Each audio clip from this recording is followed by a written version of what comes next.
Hello बच्चों, today's topic is environmental pollution. Pollution को हम कैसे डिफाइन कर सकते हैं? डिफिनीशन पॉल्यूशन की जो होगी, pollution is the effects of undesirable changes in our surroundings that have harmful effects on plants, animals and human beings. यानी कि पॉल्यूशन जो है वो अनडिजायरेबल इफ़ेक्ट्स हैं जो कि किसी भी तरह के प्लांट्स, एनिमल या ह्यूमन बीइंग के लिए हार्मफुल इफ़ेक्ट्स देते हैं, वो पॉल्यूशन कहलाते हैं। इसको हम दूसरे तरीके से डिफ़ाइन कर सकते हैं पॉल्यूशन को। Pollution is the release of harmful environmental contaminate or the substances so released. Generally the process needs to result from human beings. यानी कि पॉल्यूशन जो है इन्वायरमेंटल कंटामिनेंट्स या सब्सटेंस जो कि इन्वायरमेंट में रिलीज होते हैं वो कहलाते हैं, जिनकी वजह से ह्यूमन बीइंग या अदर लिविंग ऑर्गेनिजम्स के लिए हार्मफुल होते हैं, उनकर हार्मफुल इफ़ेक्ट डालते हैं, वो कहलाते हैं pollution. Pollution can be defined as the introduction by humans deliberately और इनएडवर्टेंटली ऑफ सब्सटेंसेस और एनर्जी जैसे heat, radiation, noise into the environment resulting in a deleterious effect। Pollution को हम डिफ़ाइन कर सकते हैं किसी भी ह्यूमन के लिए उसके डिलिबरेटली या फिर इनएडवर्टेंटली सब्सटेंसेस जो हैं या फिर एनर्जी है जैसे हीट है, रेडिएशन है, नॉइज है, उसकी अगेंस्ट जो है इन्वायरमेंट में डिलेट्रियस इफ़ेक्ट जब उत्पन्न होता है उसके लिए, ह्यूमन बीइंग के लिए या लिविंग ऑर्गेनिज्म के लिए, तो कहलाता है pollution. According to dictionary of biology, pollution is an undesirable change in the physical, chemical, biological characteristic of the land, air और water that harmfully affect the human life और that of the desirable species. According to dictionary of biology के अनुसार pollution जो है वो undesirable changes है किसी भी लैंड, एयर या वाटर की उसकी फिजिकल, केमिकल या बायोलॉजिकल कैरेक्टरिस्टिक्स में अनडिजायरेबल चेंजेज होता है और उसका एडवर्सली जो इफ़ेक्ट होता है वो ह्यूमन लाइफ पर और अदर जो डिजायरेबल स्पीसीज हैं, अगर उनके लिए ये हार्मफुल होता है ये चेंजेज, तो ये कहलाता है पॉल्यूशन। यानी कि डिक्शनरी ऑफ बायोलॉजी के अनुसार पॉल्यूशन जो होता है लैंड, एयर या वाटर के फिजिकल, केमिकल या बायोलॉजिकल प्रॉपर्टी में किसी भी तरह का अनडिजायरेबल चेंज जो कि ह्यूमन बीइंग के लिए या फिर और अदर लिविंग ऑर्गेनिजम्स के लिए हार्मफुल इफ़ेक्ट अगर देता है तो वो कहलाता है पॉल्यूशन। इसी को हम pollution committee national academy of according to pollution committee of national academy of science 1966 में जो उसने डिफिनीशन दी, पॉल्यूशन कमिटी के अनुसार पॉल्यूशन है the unnecessary changes in physical, chemical and biological properties of soil, air and water is pollution. तो pollution committee of national academy of science 1996 में जो form हुई थी उसके अकॉर्डिंग जो है इसका डिफिनीशन कहेंगे कि कोई भी अननेसेसरी चेंज जो है सॉयल, वाटर या फिर एयर के फिजिकल, केमिकल या बायोलॉजिकल प्रॉपर्टी में होता है अननेसेसरी चेंज, तो वो जो है कहलाता है pollution. Pollution involves an unhealthy mixture of foreign matter of energy into the environment which makes it harmful to life activities यानी कि पॉल्यूशन जो है किसी भी तरह से अनहेल्दी मिक्सचर जो पॉल्यूशन में इन्वॉल्व होते हैं, इन्वायरमेंट्स को हार्मफुल, वहाँ की लाइफ एक्टिविटीज़ के लिए हार्मफुल इफ़ेक्ट होता है, तो कहलाता है pollution. Pollution is different from contamination. Contamination means the presence of harmful organisms और their products causing disease or discomfort, but pollution involves contamination, but contamination need not constitute pollution. pollution जो है contamination से different होता है, क्योंकि contamination का मतलब होता है किसी भी harmful organisms का वहाँ पर या प्रोडक्ट वगैरह पर, उनके प्रोडक्ट जो होते हैं डिजीज कॉज करें या डिस्कम्फर्ट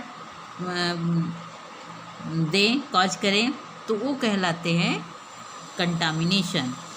पॉल्यूशन में कंटामिनेशन इंक्लूड हो सकता है, पर कंटामिनेशन जो होता है उसका कॉन्स्टिट्यूट पॉल्यूशन नहीं हो सकता है। तो जैसे किसी फंगस का किसी प्लांट को डिजीज कॉज करना, वो उसका कंटामिनेशन, फंगल इन्फेक्शन या कंटामिनेशन कहला सकता है, पर वो पॉल्यूशन नहीं कहलाएगा। पर पॉल्यूशन में कंटामिनेशन इंक्लूड हो सकता है। पॉल्यूशन कैन बी नेचुरल और मैन मेड। पॉल्यूशन जो होता है नेचुरल भी हो सकता है और मैन मेड भी हो सकता है। मैन मेड भी हो सकता है। नेचुरल पॉल्यूशन जो होता है जैसे कम्स फ्रॉम वॉल्केनिक इरप्शन, यानी ज्वालामुखी का फटना, इमिशन ऑफ नेचुरल गैस का रिलीज होना, soil erosion means fertile, soil की फर्टाइल लेयर का हट जाना या उसकी फर्टिलिटी ख़त्म हो जाना, अल्ट्रावायलेट रेज, कॉस्मिक रेज, ये कहलाते हैं natural pollution. Volcanic eruption, emission of natural gas, soil erosion, ultraviolet rays, cosmic rays, ये सभी नेचुरल पॉल्यूशन कहलाएंगे। इसके अलावा पॉल्यूशन जो है ज़्यादातर जो होता है मैन मेड पॉल्यूशन है, जो कि बहुत ज़्यादा इंडिया ही नहीं बल्कि वर्ल्ड के डेवलपमेंट के लिए बहुत ही ज़्यादा नुकसानदायक है, जिससे कि आज पूरा वर्ल्ड जो है पॉल्यूशन से परेशान है। Most of the pollution is man made. अधिकतर पॉल्यूशन जो होता है ह्यूमन बींग्स के थ्रू होता है। Pollution is a necessary evil of all developments, not only in India but in developed world also. Pollution is a scare word. Pollution जो है एक बहुत बड़ी बुराई है डेवलपमेंट के लिए। ये केवल इंडिया ही नहीं बल्कि पूरे वर्ल्ड को इसकी गिरफ्त में है, और पॉल्यूशन जो है स्केयर वर्ड है। पॉल्यूशन में एक वर्ड आता है पॉल्यूटेंट्स। पॉल्यूटेंट्स क्या होता है? What is pollutant? The agents which cause pollution are called pollutants. वे एजेंट जो कि पॉल्यूशन क्रिएट करते हैं, पॉल्यूशन कॉज करते हैं, वो कहलाते हैं pollutants. Pollutants means any solid, liquid और gaseous substances present in such concentration as may be or tend to be injurious to environment. pollutants way agents होते हैं जो कि पॉल्यूशन कॉज करते हैं, वो कहलाते हैं पॉल्यूटेंट्स। पॉल्यूटेंट्स जो होते हैं सॉलिड भी हो सकते हैं, लिक्विड भी हो सकते हैं, गैसियस सब्सटेंसेस के फॉर्म में भी हो सकते हैं, और इनका थोड़ा सा भी कंसंट्रेशन जो होता है इन्वायरमेंट के लिए हार्मफुल होता है, इंजरियस होता है। इसको हम दूसरे वर्ड्स में कहें तो दे आर सब्सटेंसेस, जैसे कि स्मोक, केमिकल्स, ये सब्सटेंसेस है। सब्सटेंसेस जैसे कि स्मोक, केमिकल, केमिकल्स जैसे कि सल्फर डाइऑक्साइड और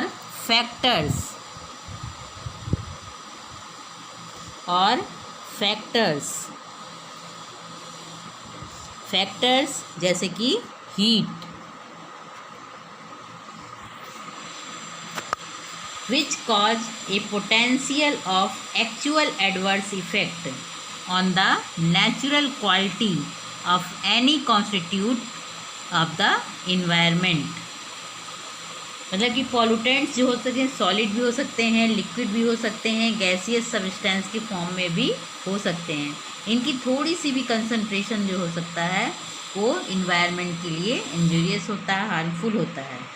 इसको हम दूसरे उसमें कहें तो कुछ सब्सटेंसेस हैं जैसे कि स्मोक वगैरह, केमिकल्स जैसे सल्फर डाइऑक्साइड, नाइट्रोजन के ऑक्साइड, कार्बन के ऑक्साइड्स, फैक्टर्स जैसे कि heat, which cause the potential और एक्चुअल एडवर्स इफेक्ट। इनकी वजह से जो होता है इन्वायरमेंट में जो होता है नेचुरल क्वालिटी जो होती है उसकी कॉन्स्टिट्यूएंट्स की वो डिफरेंट हो जाती है, एडवर्सली अफेक्टेड हो जाता है, जो कि कहलाता है पॉल्यूशन। तो इन एजेंट जो कि पॉल्यूशन को कॉज करने में इम्पॉर्टेंट रोल प्ले करते हैं ये कहलाते हैं, ये एजेंट पॉल्यूटेंट्स कहलाते हैं। Pollutants are generally waste products और by products. The pollutants are the by products of man's actions. Pollutants जो होते हैं जनरली वेस्ट प्रोडक्ट्स होते हैं या फिर उनके प्रोडक्ट्स के थ्रू बने हुए प्रोडक्ट्स होते हैं, यानी कि बाई प्रोडक्ट्स। पॉल्यूटेंट्स जो होते हैं, पॉल्यूटेंट्स में बाई प्रोडक्ट्स जो होते हैं वो मैन की मतलब कि ह्यूमन बीइंग की एक्टिविटीज़ के थ्रू बनते हैं। तो इस बेसिस पर हम पॉल्यूटेंट्स को 3 डिफरेंट वे के थ्रू क्लासिफिकेशन ऑफ पॉल्यूटेंट्स को हम कैसे क्लासीफाई कर सकते हैं, क्योंकि पॉल्यूटेंट्स जो होते हैं सॉलिड, लिक्विड या गैसियस फॉर्म में भी होते हैं और इनको जो है ये वेस्टेज प्रोडक्ट होते हैं या फिर बाई प्रोडक्ट होते हैं। तो इसलिए हम पॉल्यूटेंट्स को हम 3 डिफरेंट टाइप से 3 डिफरेंट वे के थ्रू जो है इसको क्लासीफाइड कर सकते हैं। First, according to the form in which the pollutants persist after release into the environment। ये जो pollutants होते हैं according to form मतलब कि किस फॉर्म में ये environment में रिलीज हो रहे हैं और कब तक ये रहते हैं। जैसे कि अगर पहले से उसमें environment में प्रेजेंट हैं तो वो कहलाएंगे प्राइमरी पॉल्यूटेंट। अगर प्राइमरी पॉल्यूटेंट से मिलकर बने होते हैं तब वो कहलाते हैं सेकेंडरी पॉल्यूटेंट। तो इस तरीके से according to form in which the pollutant 2 types के होते हैं, primary pollutant and secondary pollutant. Primary pollutants जो होते हैं ये persist in the environment in the form they are passed into it. Primary pollutant जो होते हैं ये पहले से परसिस्ट होते हैं एनवायरनमेंट में या फिर बनते हैं और इन्वायरमेंट में पास होते हैं। जैसे कि डीडीटी जो है प्राइमरी पॉल्यूटेंट है, ये बाद में फॉर्म नहीं होता है बल्कि ये परसिस्ट होता है और इन्वायरमेंट में पास किया जा सकता है। तो ये डीडीटी प्राइमरी पॉल्यूटेंट कहलाता है। और सेकेंडरी पॉल्यूटेंट्स क्या होते हैं? Secondary pollutants are formed by the reaction amongst the primary pollutants. यानी कि सेकेंडरी पॉल्यूटेंट्स वो होते हैं जो कि प्राइमरी पॉल्यूटेंट्स के रिएक्शन के एमंगस्ट जो है प्राइमरी पॉल्यूटेंट के रिएक्शन के थ्रू जब बनते हैं तब वो कहलाते हैं सेकेंडरी पॉल्यूटेंट। सेकेंडरी पॉल्यूटेंट्स जो होते हैं जैसे कि एग्जाम्पल इसका फॉर एग्जाम्पल पर ऑक्सी एसाइल नाइट्रेट यानी कि पैन जिसे हम कहते हैं, पर oxy acyl nitrate are formed through reaction between nitrogen oxides and hydrocarbon। nitrogen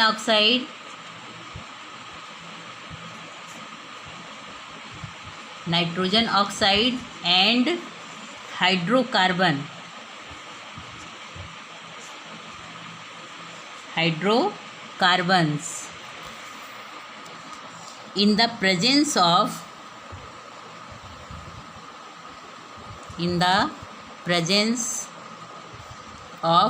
light, sunlight, यानी कि सनलाइट की प्रेजेंस में जब नाइट्रोजन ऑक्साइड्स एंड हाइड्रोकार्बन्स के बीच जब रिएक्शन होता है तब ये जो है बनाते हैं पर ऑक्सी एसाइल नाइट्रेट्स, यानी कि पैन, यानी कि दो प्राइमरी पॉल्यूटेंट्स के रिएक्शन के थ्रू ये पैन या पर ऑक्सी एसाइल नाइट्रेट बनता है, इसलिए कहलाता है सेकेंडरी पॉल्यूटेंट। इस तरह से हम कह सकते हैं कि जब नेचर में पहले से इन्वायरमेंट में परसिस्ट होता है तब वो प्राइमरी पॉल्यूटेंट कहलाता है, और जब ये प्राइमरी पॉल्यूटेंट्स के रिएक्शन के थ्रू बनता है तब वो कहलाता है सेकेंडरी पॉल्यूटेंट। यानी कि अकॉर्डिंग टू फार्म पॉल्यूटेंट जो होते हैं टू टाइप्स के होते हैं, प्राइमरी एंड सेकेंडरी टाइप्स के। It is a photochemical oxidant, pan it is a photochemical oxidant which oxidises these substances which cannot be oxidized by oxygen in the air। ये जो pan होता है secondary pollutant जो पर oxy acyl nitrate होता है, जो कि नाइट्रोजन ऑक्साइड एंड हाइड्रोकार्बन्स की प्रेजेंस जो है सनलाइट की प्रेजेंस में नाइट्रोजन ऑक्साइड और हाइड्रोकार्बन्स के रिएक्शन के थ्रू बनता है पैन पर ऑक्सी एसाइल नाइट्रेट। ये जो होता है फोटोकेमिकल ऑक्सीडेंट बनाता है which oxidised these substances which can not be oxidised by oxygen in the air. ये ऑक्सीजन के थ्रू जो होता है ऑक्सीडाइज्ड नहीं होता है, ये सेकेंडरी पॉल्यूटेंट कहलाता है। सेकेंड टाइप का according to their existence in nature, इसके बेसिस पर हमने पहले ही बताया कि जो है 3 डिफरेंट वेज से इनको क्लासीफाइड किया जाता है। तो सेकेंड टाइप है इसका कि according to their existence in nature, nature में ये किस तरीके से एग्जिस्ट करते हैं वो पॉल्यूटेंट, उसके बेस पर भी ये 2 टाइप्स के होते हैं, क्वांटिटेटिव पॉल्यूटेंट्स और क्वालिटेटिव पॉल्यूटेंट्स। सबसे पहले आते हैं quantitative pollutants.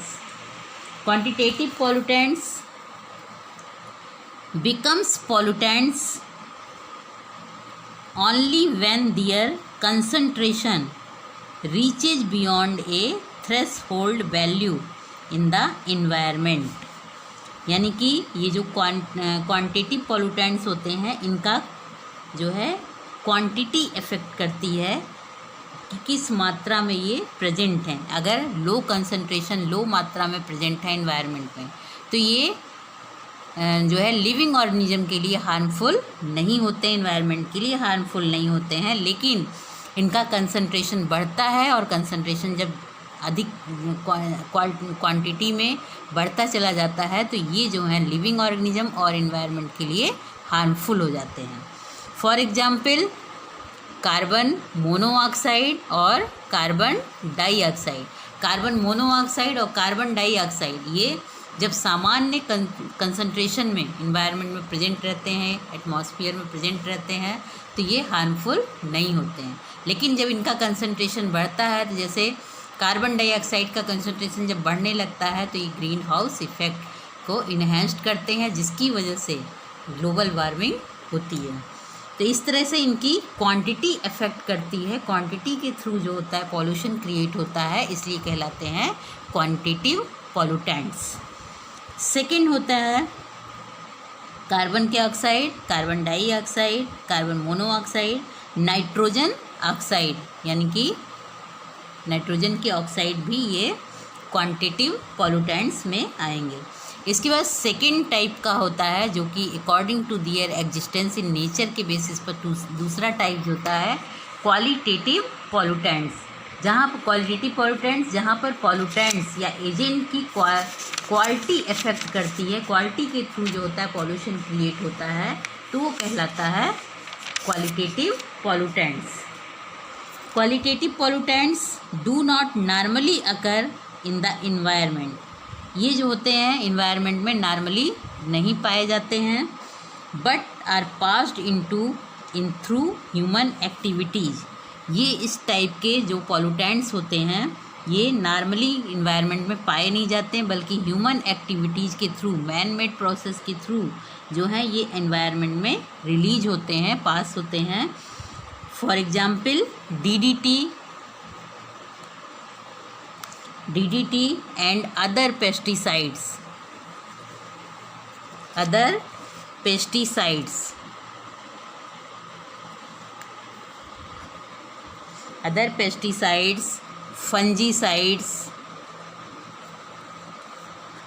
fungicides and herbicides।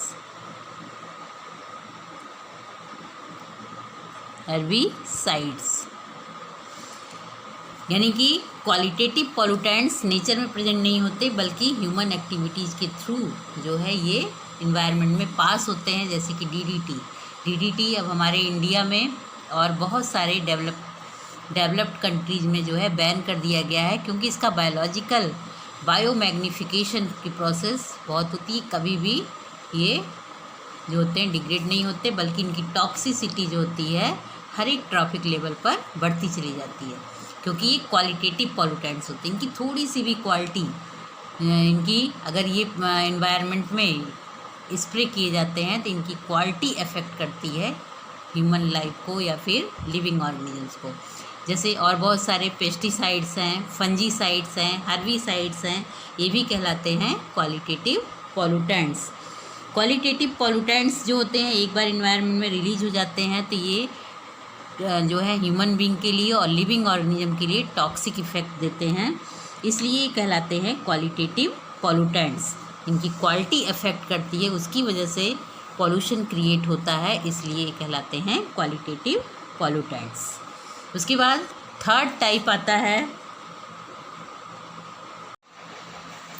According to their natural disposal the pollutants में बी ऑफ 3 टाइप्स।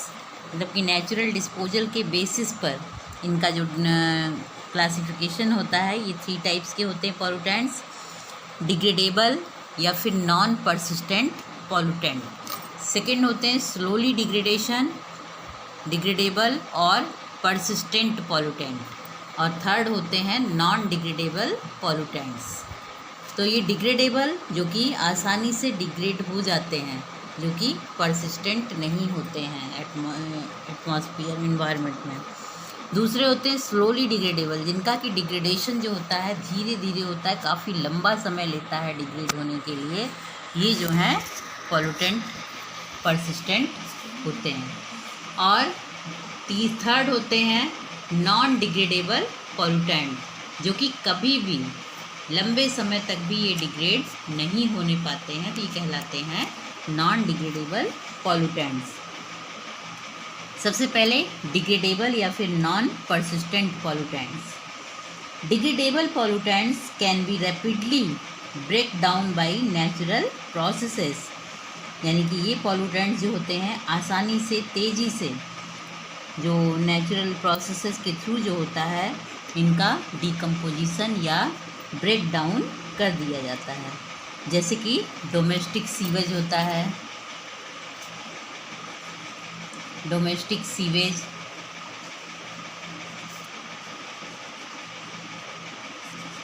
सीवेज और डिस्कार्डेड वेजिटेबल्स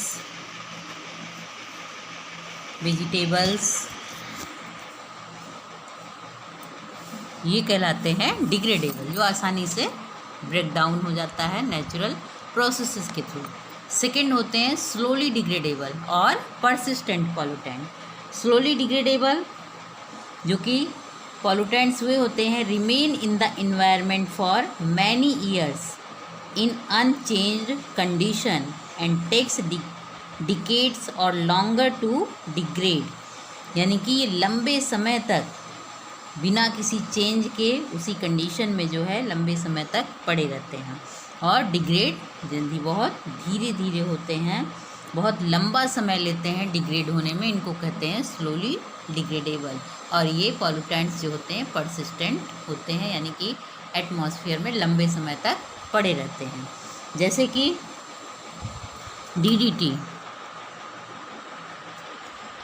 डीडीटी है और प्लास्टिक्स हैं।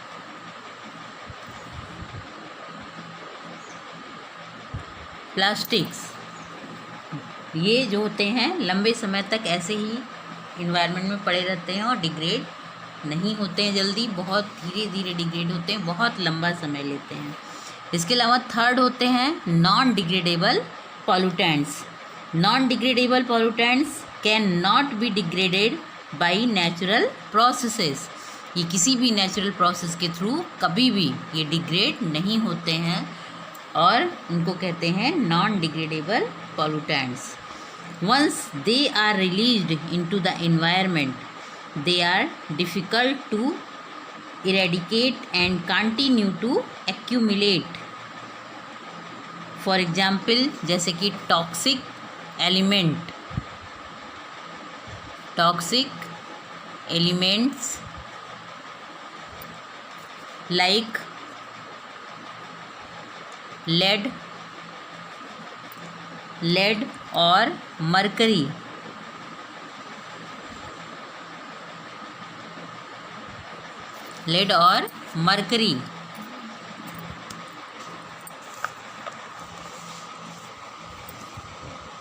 और इसके अलावा जो है न्यूक्लियर वेस्टेज।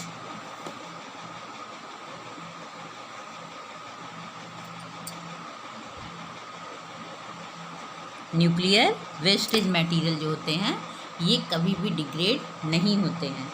अगर एक बार ये इन्वायरमेंट में रिलीज हो जाते हैं तो ये डिग्रेड नहीं होते हैं, इरेडिकेट नहीं किया जा सकता इनको, बल्कि ये एक्यूमुलेट होते चले जाते हैं। जैसे कि टॉक्सिक एलिमेंट्स जैसे लेड, मरकरी और कुछ न्यूक्लियर वेस्टेज मटेरियल भी कभी भी जो है डिग्रेड नहीं होता है, इसलिए इसको नॉन डिग्रेडेबल पॉल्यूटेंट्स कहते हैं।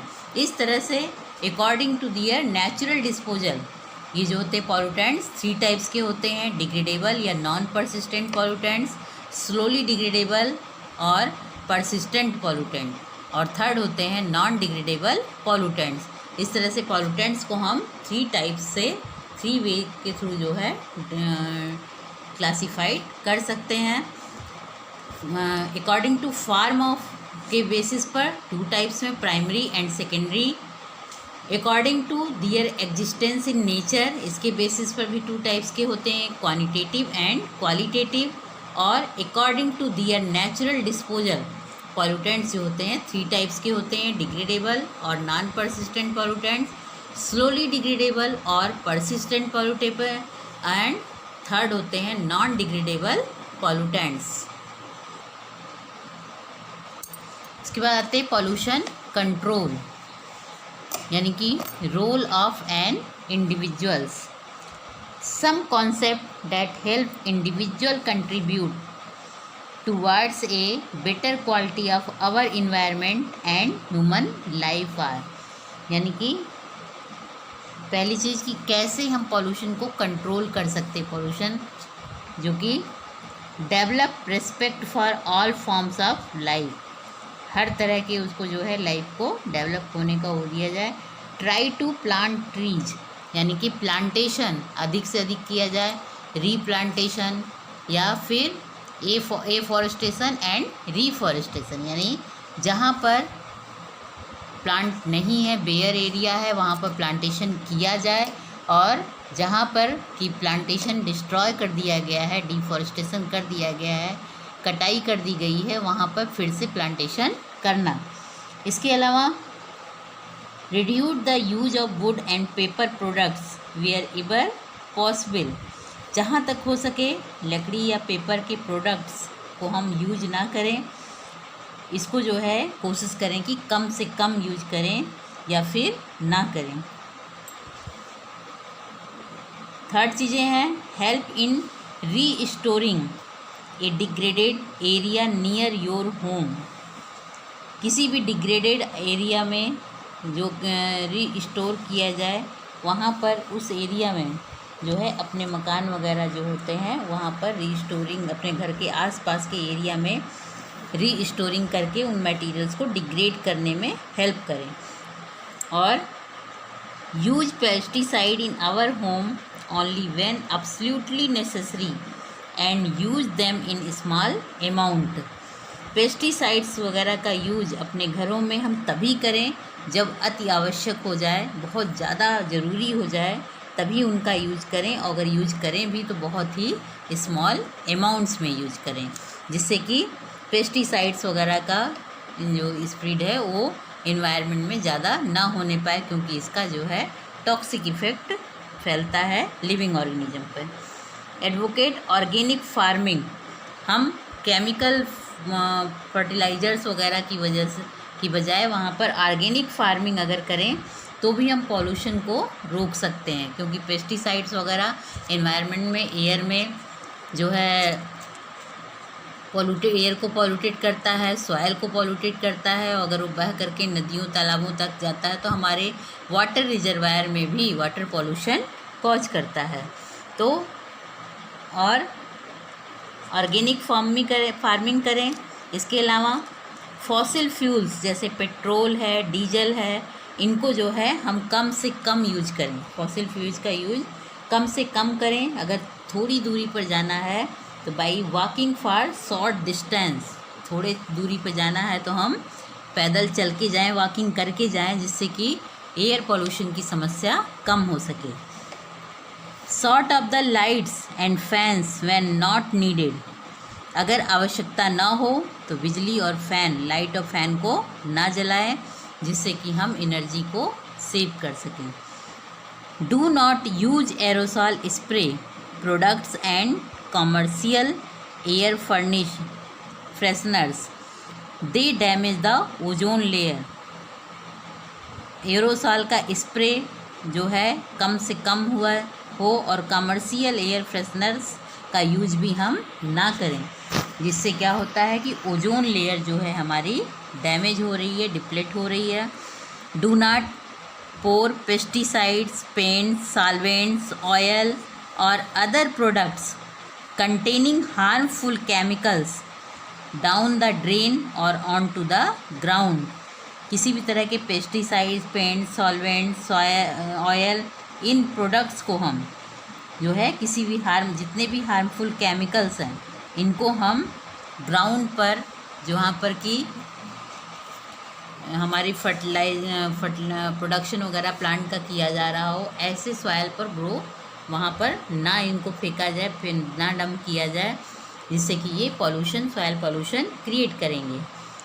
By consumer goods in refillable glass containers instead of cans और थ्रो अवे बॉटल्स, जो भी यूज किया जाए वो कांच वगैरह के ग्लास वगैरह अगर यूज करें तो ज़्यादा अच्छा होता है, बल्कि अगर थ्रो अवे बॉटल्स वगैरह को यूज करें और उसको फिर फेंक दें तो वो सॉइल में जो है वेस्टेज मटेरियल के रूप में लंबे समय तक पड़ा रहता है, क्योंकि प्लास्टिक बॉटल्स वगैरह नॉन डिग्रेडेबल होता है, ये आसानी से, ये कभी भी डिग्रेड नहीं होता है, जिससे कि ये पॉल्यूशन क्रिएट करता है। यूज रिचार्जेबल बैटरीज, हमेशा रिचार्जेबल बैटरी यूज करना चाहिए, क्योंकि उसको बार बार हम रिचार्ज करके यूज कर सकते हैं। अगर बैटरी को हम कुछ समय तक यूज की, वो बैटरी ख़राब होने के बाद अगर हम फेंक देते हैं तो बैटरी में लेड वगैरह जो भी मैटर होगा वो जो है पॉल्यूशन क्रिएट करेगा। Use sponges and washable cloth napkins, dish towels and handkerchief instead of paper ones. हम हमेशा जो है हाथ धोने के बाद cloth, napkin, dish towel, handkerchief, इनका यूज करें, बल्कि पेपर की अपेक्षा, जैसे कि पेपर वगैरह जो होंगे यूज करने के बाद थ्रो किए जाते, फेंके जाते हैं, जिससे कि पॉल्यूशन क्रिएट होता है। तो अगर हम इन चीज़ों को ध्यान में रखें तो पॉल्यूशन को काफ़ी हद तक रिड्यूस किया जा सकता है। टाइप्स ऑफ पॉल्यूशन, पॉल्यूशन कितने टाइप का होता है? टाइप्स ऑफ पॉल्यूशन, पॉल्यूशन के टाइप्स कौन कौन से होते हैं? एयर में जब पॉल्यूशन होता है तो कहलाता है एयर पॉल्यूशन। वाटर जब पॉल्यूटेड होता है तो water pollution. Soil pollution, marine pollution, noise pollution, thermal pollution radio active pollution. इस तरह से जब एयर पॉल्यूटेड होता है तो एयर पॉल्यूशन, वाटर जब पॉल्यूटेड हो जाता है तो वाटर पॉल्यूशन, सॉइल पॉल्यूटेड होता है सॉइल पॉल्यूशन, जब सी या ओशियन में जो है पॉल्यूशन क्रिएट होता है तो मैराइन पॉल्यूशन कहलाता है, जब नॉइज़ के कारण, ध्वनि के कारण जब अनकंफर्टेबल हो जाता है लिविंग ऑर्गेनिज्म के लिए तो कहलाता है नॉइज़ पॉल्यूशन, और हीट वगैरह की वजह से जब वाटर में पॉल्यूशन क्रिएट होता है तो कहलाता है थर्मल पॉल्यूशन, या जो हीट स्ट्रोक वगैरह की वजह से ह्यूमन एक्टिविटी के लिए जो अनकंफर्टेबल होता है तब वो कहलाता है थर्मल पॉल्यूशन। और रेडियो एक्टिव मटेरियल के थ्रू जब पॉल्यूशन क्रिएट होता है तो कहलाता है रेडियो एक्टिव पॉल्यूशन। अब सबसे पहले हम आते हैं एयर पॉल्यूशन पर।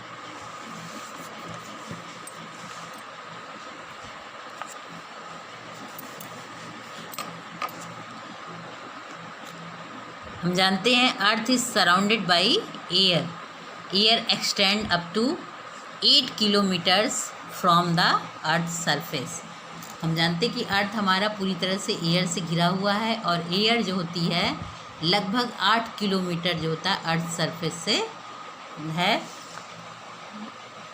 एयर पॉल्यूशन को हम डिफाइन कर सकते हैं, air pollution may be defined as the presence of undesirable materials in the air in such concentration which are harmful to man and his environment। जब एयर पॉल्यूशन हम तब कहेंगे जब एयर में जो होता है अनडिजायरेबल मटेरियल जो होता है एयर में मिक्स होता है, और जैसे कुछ कंसंट्रेशन में कुछ हार्मफुल गैसेस वगैरह होती हैं और एयर में मिक्स होने के बाद ये मटेरियल्स, अनडिजायरेबल मटेरियल जो एयर में मिक्स हो जाते हैं, जिसकी वजह से ये ह्यूमन बीइंग के लिए और उसके इन्वायरमेंट के लिए जब ये हार्मफुल होता है तब वो कहलाता है air pollution.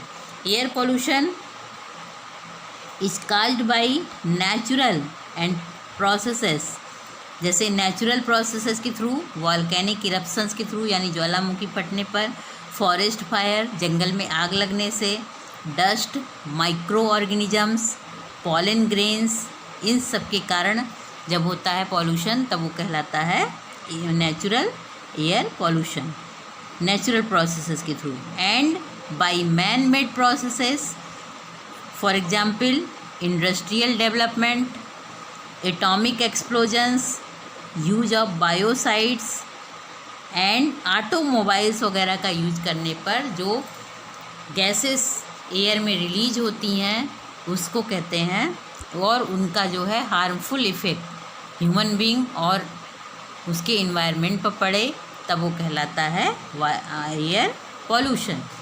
Air pollution is a broad term applied to all physical, chemical and biological agents that modify the natural characteristic of the atmosphere। तो हम कह सकते हैं कि एयर पॉल्यूशन जो होता है कि एयर के प्रॉपर्टी में किसी भी तरह का फिजिकल, केमिकल या बायोलॉजिकल उसकी प्रॉपर्टी में किसी भी तरह का अनडिजायरेबल चेंज जिससे कि ह्यूमन बीइंग, प्लांट्स, एनिमल्स के लिए वो हार्मफुल हो तब वो कहलाता है एयर पॉल्यूशन। यानी कि उसके नेचुरल कैरेक्टरिस्टिक्स मॉडिफाई हो जाएं और एटमॉस्फेयर में जो है वो उसका अनडिजायरेबल इफ़ेक्ट पड़े तब वो कहलाता है air pollution. According to WHO, air pollution is defined as substances put into air by the activities of mankind into concentration present for a sufficient time and under circumstances with interfere significantly with the comfort, health or welfare of persons or with the full use of enjoyment of his property। WHO ने air pollution को define किया है कि जब कोई substances air में mix होता है और उसका एक्टिविटी, उसके कंसंट्रेशन में मैनकाइंड जो एक्टिविटीज़ के थ्रू जो होता है कंसंट्रेशन एयर में मिक्स होता है, और सफिशिएंट टाइम और अंडर सर्कमस्टेंसेस वो जो होता है सिग्निफिकेंटली जो होता है कंफर्ट होता है हेल्थ वेलफेयर और पर्सन, इन सभी को जो होता है जब प्रॉपर्टी को ये एडवर्सली अफेक्टेड करता है, उनके हेल्थ को, ह्यूमन बीइंग के, उनकी वेलफेयर को या फिर उनकी प्रॉपर्टी को, तब वो कहलाता है एयर पॉल्यूशन। यानी एयर में किसी भी तरह का अनडिजायरेबल चेंजेज, उसकी फिजिकल, केमिकल, बायोलॉजिकल प्रॉपर्टी में कोई भी अनडिजायरेबल चेंज जो कि ह्यूमन बीइंग, प्लांट्स, एनिमल्स वगैरह के लिए हार्मफुल इफ़ेक्ट दे, तब वो कहलाता है एयर पॉल्यूशन। एयर पॉल्यूटेंट्स को हम दो उसमें डिफ़ाइन कर सकते हैं। एयर पॉल्यूटेंट्स को क्लासिफाइड कर सकते हैं।